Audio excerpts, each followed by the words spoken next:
నెల్లూరు జిల్లాలో ఆ కుటుంబానిదే ఆధిపత్యం. సింహగిరి రాజకీయాలన్నీ ఆ కుటుంబం చుట్టూ తిరుగుతాయి. కానీ ఇటీవల ఆ కుటుంబం రూట్ మారుస్తోందా? వచ్చే ఎన్నికల్లో తమ పట్టు నిలుపుకునేందుకు ప్రయత్నిస్తోందా? ఇంతకీ నెల్లూరులో ఆ ఫ్యామిలీ చేయాలనుకుంటున్న రాజకీయం ఏంటి?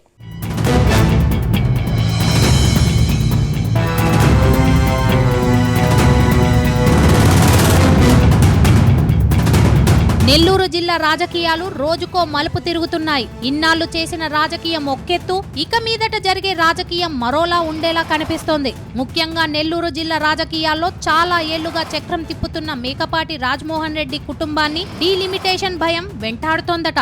వచ్చే ఎన్నికల్లో నియోజకవర్గాల పునర్విభజన జరిగితే ఎక్కడ నుంచి పోటీ చేయాలా అని మేకపాటి కుటుంబం ఇప్పటి నుంచే లెక్కలు వేసుకుంటున్నట్టు తెలుస్తోంది. ఈ విషయంలో మేకపాటి కుటుంబం 2 గ్రూపులుగా విడిపోయినట్టు జిల్లాలో జోరుగా ప్రచారం జరుగుతోంది.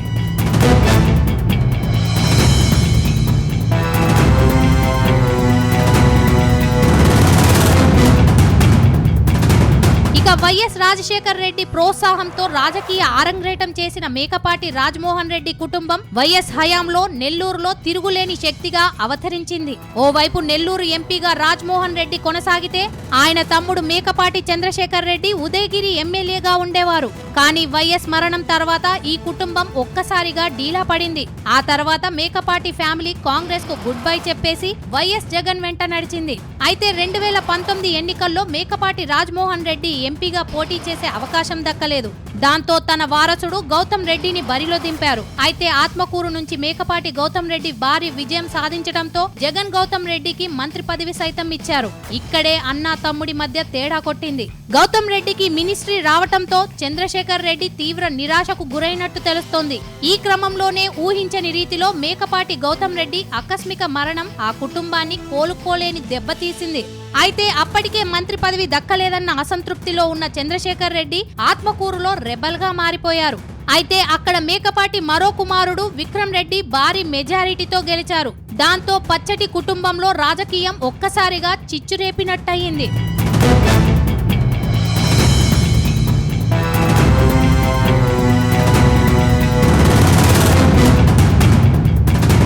మరోవైపు మొన్న జరిగిన అసెంబ్లీ ఎన్నికల్లో మేకపాటి రాజమోహన్ రెడ్డి ఉదయగిరి నుంచి పోటీ చేయగా విక్రమ్ రెడ్డి మరోసారి ఆత్మకూరు నుంచి పోటీ చేశారు. అయితే ఇద్దరు కూడా ఎన్నికల్లో ఓటమి పాలయ్యారు. దాంతో ఫ్యూచర్ పాలిటిక్స్ పై ఈ కుటుంబం లెక్కలు వేసుకుంటున్నట్లు తెలుస్తోంది. వచ్చే ఎన్నికల్లోపు డీలిమిటేషన్ జరిగితే ఉదయగిరి నియోజకవర్గంలోని కొన్ని మండలాలు ఇతర నియోజకవర్గాల్లో కలిసే ఛాన్స్ ఉందట. గతంలో మేకపాటి సొంత మండలం మర్రిపాడు ఉదయగిరిలో కలిస్తే ఇప్పుడు ఆత్మకూరులో కలిసే అవకాశం ఉందట. కాబట్టి ఈసారి 2 నియోజకవర్గాల్లో కాకుండా ఒకే నియోజకవర్గంలో పోటీ చేసే అవకాశం దొరికితే మేకపాటి కుటుంబం ఉదయగిరిని ఎంచుకునే అవకాశం ఉందని తెలుస్తోంది. మరొకరు నెల్లూరు ఎంపీగా పోటీ చేసే అవకాశం ఉందని చెబుతున్నారు.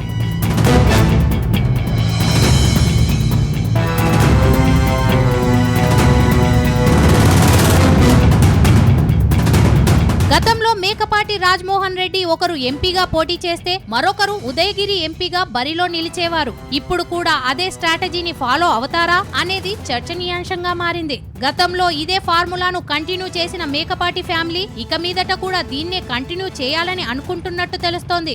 మరోవైపు నెల్లూరులో మేకపాటి ఎంపీగా పోటీ చేయడం ద్వారా ఉదయగిరిలో కూడా చక్రం తిప్పొచ్చని భావిస్తున్నారట.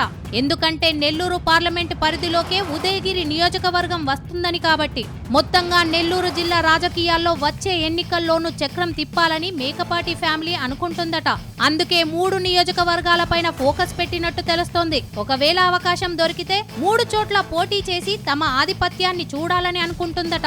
లేని పక్షంలో ఉదయగిరి అసెంబ్లీ సీటు నెల్లూరు ఎంపీగా బరిలో ఉండాలని లెక్కలు వేసుకుంటుందట. చూడాలి మరి వచ్చే ఎన్నికల్లో మేకపాటి ఫ్యామిలీ ఫార్ములా ఎంతవరకు సక్సెస్ అవుతుందో.